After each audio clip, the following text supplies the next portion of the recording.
Hey everybody, welcome back to the channel. Today we're going to do a first impressions video on a couple of new manga that I read. Now I will warn you, this video is not safe for work. There is a lot of content here that I don't really know if it'll get past the censor, but I'm gonna try anyways. Hopefully we don't get demonetized or something crazy like that. Regardless, remember to hit the like button, comment down below what you think of the video, share it if you can, or if you'd like to keep the conversation going, you can also join my Discord server, or you can become a member of the channel. That would help out a lot. All the links are in the description below. So with all of that jargon out of the way, let's get started.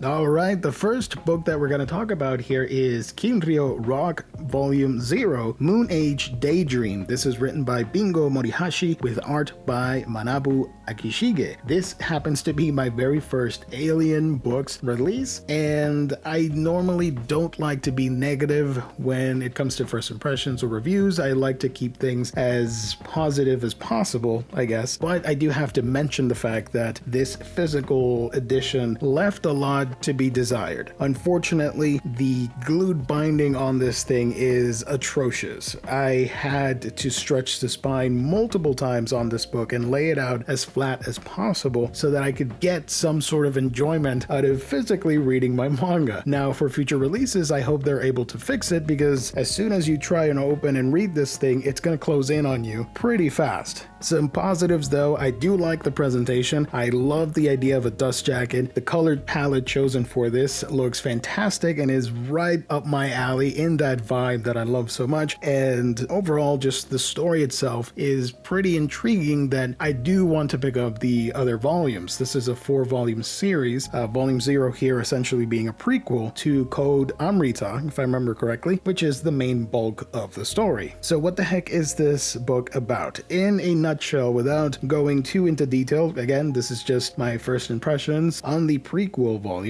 This is a story where vampires exist, and it is a world very similar to our own. At the beginning of the story, it's been 5 years since vampires have let themselves known to the world, and as a result, they've become sort of like celebrities across the globe. The majority of the vampires will either fall in line with different personality types. You'll have some that are more of a recluse type creature. They won't make themselves known and won't interact with people. Others are treating it more like a celebrity status, and they're much more outgoing, interacting with everybody and making a fuss and a big deal out of it. And there are those that are more of the traditional sense when it comes to vampires and aren't necessarily good or bad, so you might not want to mess around with these people. Fortunately, they can't just go around sucking blood. It is strictly forbidden, and they could be penalized as a result, jail time or even death depending on the severity of what happens, and that is precisely what kickstarts this story. Well, actually, no.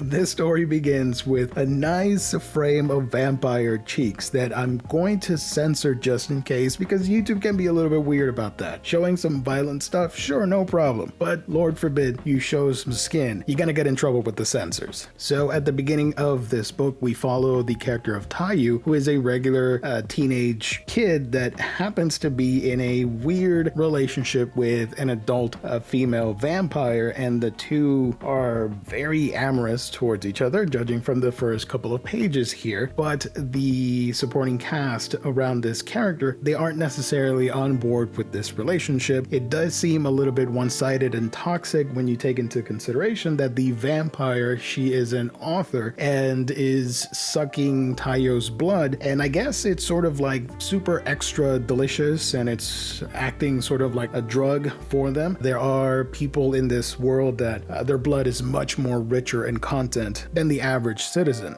She's using that euphoria as inspiration for her work as an author, writing all these books. That rush gets her motivated to finish her books. But is she seeing Taiyu as sort of this plaything? Well, that you can find out when you read this book. Taiyu is ignoring his human responsibilities in favor of having this exotic relationship. And one of the main points in this book happens when Taiyu is unfortunately randomly targeted by this vampire who's on the run from the cops for illegally sucking blood and killing regular people. Now, fortunately, the cops have somewhat of a secret weapon. There is this other character called Amane. She is a vampire that is singing and playing guitar, and for circumstances that aren't entirely shown in this first volume, she decided to leave her life of vampirism behind and just wants to hide away with the humans, living as a regular person who happens to be a rocker. But she is secretly a badass and is in cahoots with one of the detectives that is working the case, and as a favor goes to stalk around and find this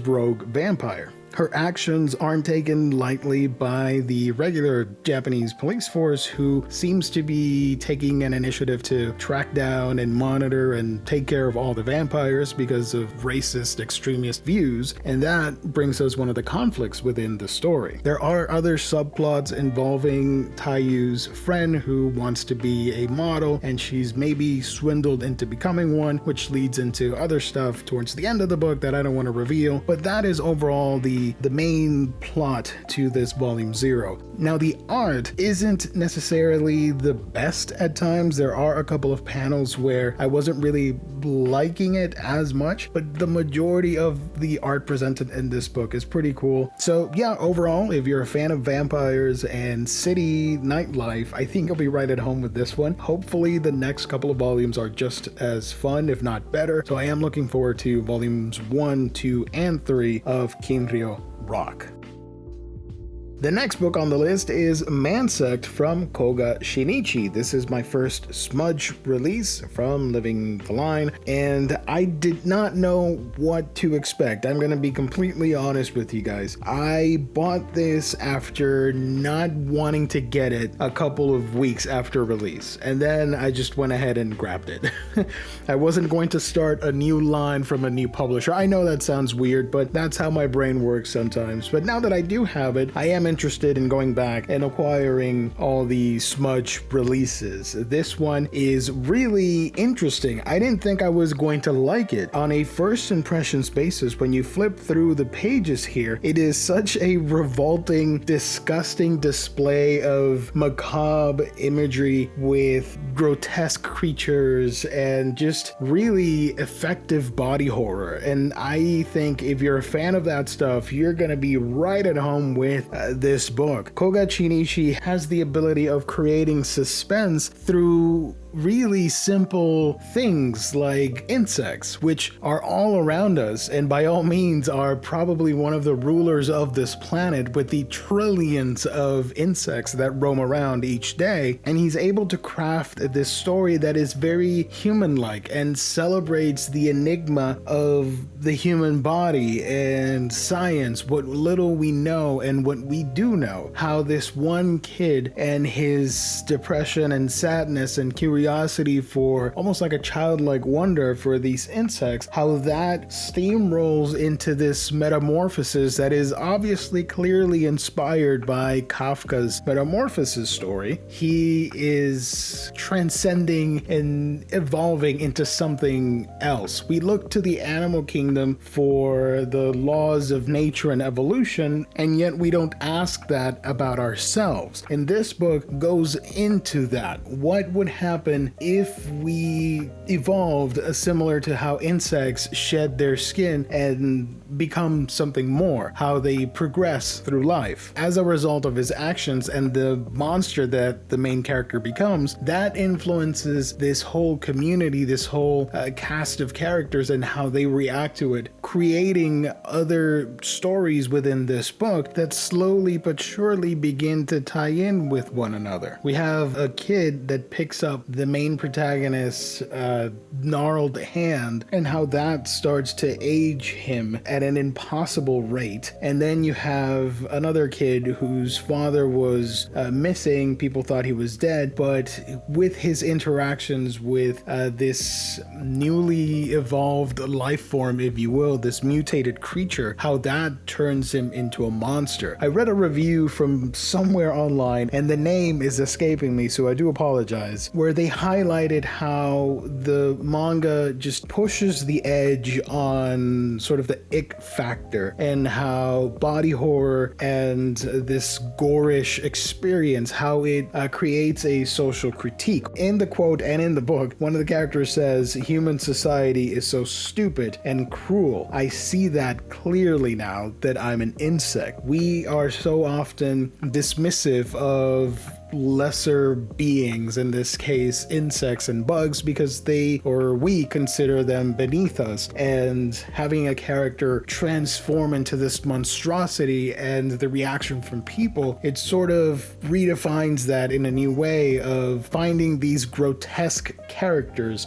beneath us in the name of science and understanding. This is a monster horror book through and through. I loved it. I ended up becoming a fan of it. Yes, it is very disgusting in certain areas. I don't need to see, like, I enjoy creature horror. I like books that deal with monsters and creatures, whether it be like Universal Monsters or zombies, aliens, stuff like that. But I'm not a fan of the overly grotesque, like intestines and blood flowing everywhere and like super disgusting action, if you will. That's not really my cup of tea. And this book has some of it, but it was more of the intrigue and the character work, which I thought was really good. Obviously, famous Japanese mangaka like Junji Ito is clearly inspired from the works of Koga Shinichi, and I could see this. When you read Mansect, you kept thinking, man, this reads like a Junji Ito book. Obviously, because this served as an inspiration amongst other things, and you see the type of writing pacing that Ito is known for. You sort of see the origins of that in here with Koga's own work.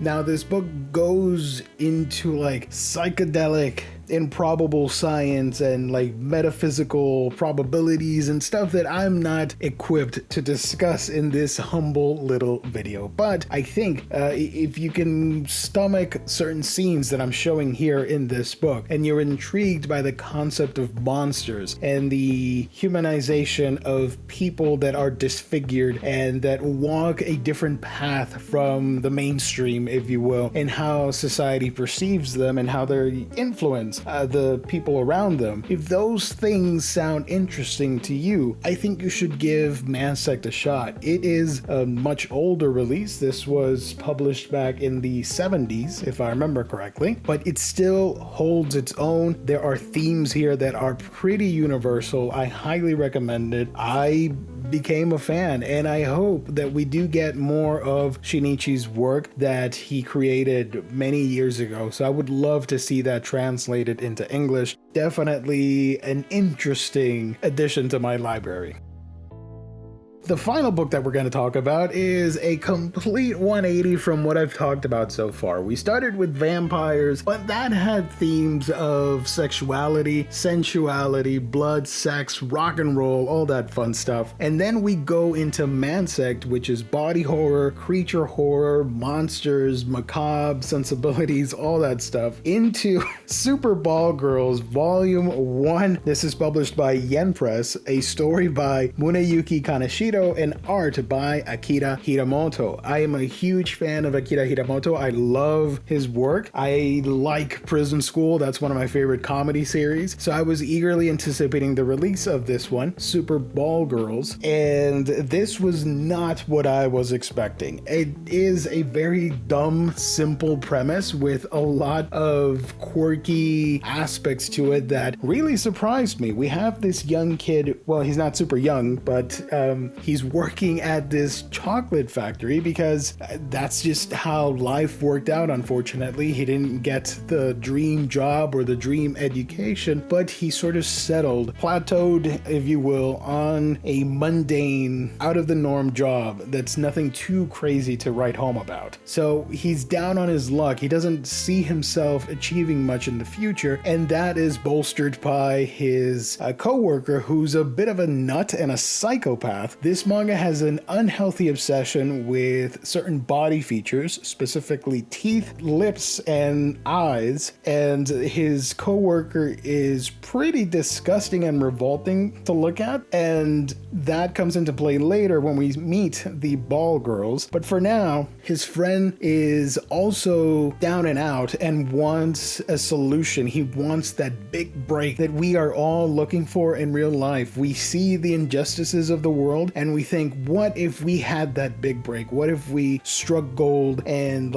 got out of our crappy jobs, had all the money in the world, all the rich and fame next to us? How lucky would we be if that were to happen? Unfortunately, those are just daydreams, and to achieve that stuff, you can fight for it and try to really make a name for yourself instead of just wallowing in your own wishful thinking and despair. Our protagonist's friend and co-worker, more of a co-worker, not really friend, is very aggressive in his style. He bets everything in horse races and loses, so he's down and out and just starts messing up the chocolate factory. As a result, he's arrested, and that sort of sparks our protagonist into thinking, is there more to just this job, this career path that was chosen because I didn't get the other things? And on a fateful night, I think this is close to New Year's Eve, he finds this glass ball thing. Looking at his life and what it has amounted to is just making chocolate. He decides to just throw that ball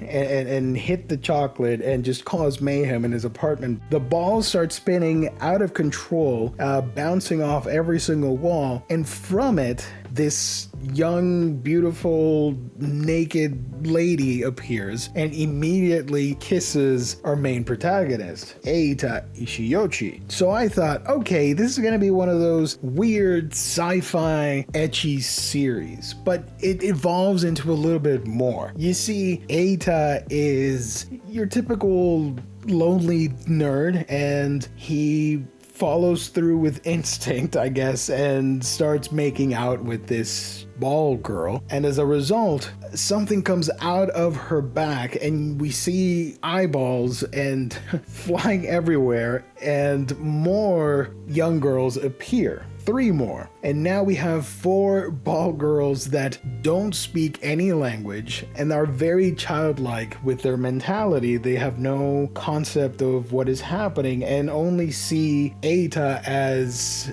the source of their affection and love, and a very naive love because they can't really express anything. So now Eita is confused, going crazy, potentially having a panic attack, not knowing what is happening, and has to decide either to move forward, not report this incident, and sort of teach these girls about life as quick as possible and give them a crash course in languages so that they're able to communicate and speak. So he does that, and there are a couple of scenes here where they decide to go to a supermarket to get some food because they don't have anything aside from the chocolate. Now, the chocolate apparently is dangerous for these ball girls to consume. We don't really know why yet, or at least I don't, because I haven't read past volume 1 here. And we see the effects of the chocolate, and it goes into the body horror aspect, which I was not expecting at all. I thought this was going to be a straightforward ecchi series, and it certainly has a lot of that, which is bolstered by Hiramoto's expertly drawn series and just the carefulness with the anatomy and the beauty of the human figures, whether it's Eita or the girls or anybody. Everybody looks gorgeous in this series, just as long as they're not that guy at the chocolate factory with the horrendous teeth. The ball girls themselves eventually do get names, and they start developing personalities to them, and conflict arises because the main girl is in love with Eita, and the others sort of become a little bit jealous and want that affection. They want to kiss our main protagonist, but if they kiss him, they run the risk of creating more ball girls. So it's going to be interesting to see how that develops in volume 2. If you're into books about characters that question and self-doubt themselves, and it takes an extraordinary event like this to sort of boost up their confidence and get better at life, then I think maybe you will dig Super Ball Girls. I had a fun time with volume 1. It's a fairly quick read. The story moves at a very rapid pace, and it's just little twists after twist, and it keeps you coming back for more. It's a page turner basically, and I think that's a huge positive for the series. And there you have it, 3 new recent releases. Pretty interesting. I like that all 3 had very unique premises. They didn't shy away from giving you their vision of this twisted world with larger than life characters. That is pretty awesome. But what about you guys? Have you read these books? Let me know in the comment section down below. And if you'd like to recommend something similar, let me know as well. Super interested to find out. That is going to be it for now. Thank you everybody for liking, commenting, subscribing, and being a part of Manga Geekdom. I will catch all of you on the next one.